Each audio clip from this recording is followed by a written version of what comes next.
अनीता जी। राधे राधे महाराज जी। महाराज जी, मेरा प्रश्न गुरु मंत्र के विषय में है। क्या गुरु मंत्र एक स्थान पर बैठकर ही जपना चाहिए, चलते फिरते घर के कार्य नहीं, करते पवित्र अवस्था में चलते फिरते घर के कार्य करते हुए भी गुरु मंत्र जपा जा सकता है, लेकिन हमारा शरीर पवित्र हो, हमारे वस्त्र पवित्र हो और स्थान पवित्र हो तो हम गुरु मंत्र जप सकते हैं। उस गुरु मंत्र में पवित्रता की प्रधानता रहती है और नाम जप में आप चाहे जैसे हो जहाँ हो हर समय जप कर सकते हो, लेकिन गुरु मंत्र पवित्र अवस्था में, वो आप बैठकर काम करते हुए अगर आपको लग रहा है आपके शरीर के वस्त्र पवित्र है, आप पवित्र है और जिस स्थान पर हैं वो पवित्र है, तो आप निरंतर गुरु मंत्र जप सकते हो। जूते चमड़े के अलावा कोई और हो? हाँ, जूते जैसे आप बाथरूम और शौचालय नहीं गए तो मंत्र जप सकते हैं। जैसे हम लकड़ी की पादुका पहनते हैं तो अगर हम लघुशंका जाएंगे तो पादुका उतार देंगे और लघुशंका जाके पैर धो के फिर पादुका पहनेंगे। पादुका पहनकर अगर लघुशंका गए तो उस पर गुरु मंत्र नहीं जप सकते।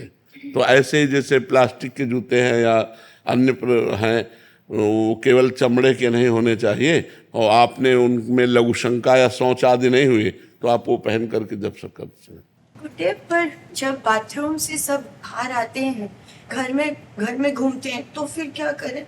नहीं, चूंकि पवित्र होके आए हैं ना, बाथरूम से निकलेंगे तो पवित्र हो गए। क्या है गुरुदेव, बाकी के लोग घर में नहीं, अपने को, हमें बाकी से मतलब नहीं है, हमको अपनी पवित्रता से मतलब है। अब जैसे इतने लोगों में कौन कैसे पवित्रता का निर्वाह करता है, हमसे मतलब नहीं है, हमको अपनी पवित्रता से मतलब है। अगर हम पवित्र हैं, सब हमें छू रहे हैं तो कोई हमें परेशानी नहीं है।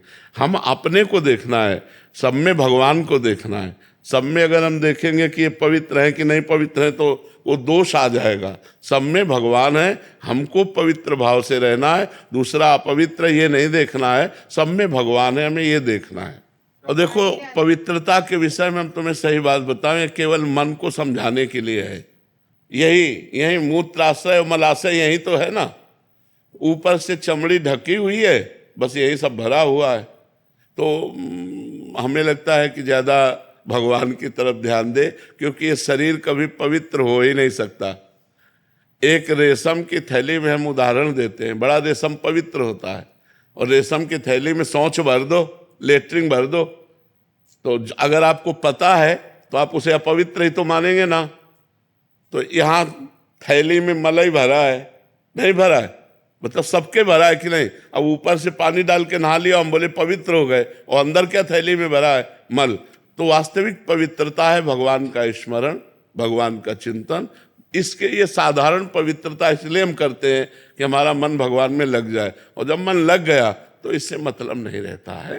तो सब में भगवत भावना करें, मन को भगवान में लगावे, उचित पवित्रता का निर्वाह करें।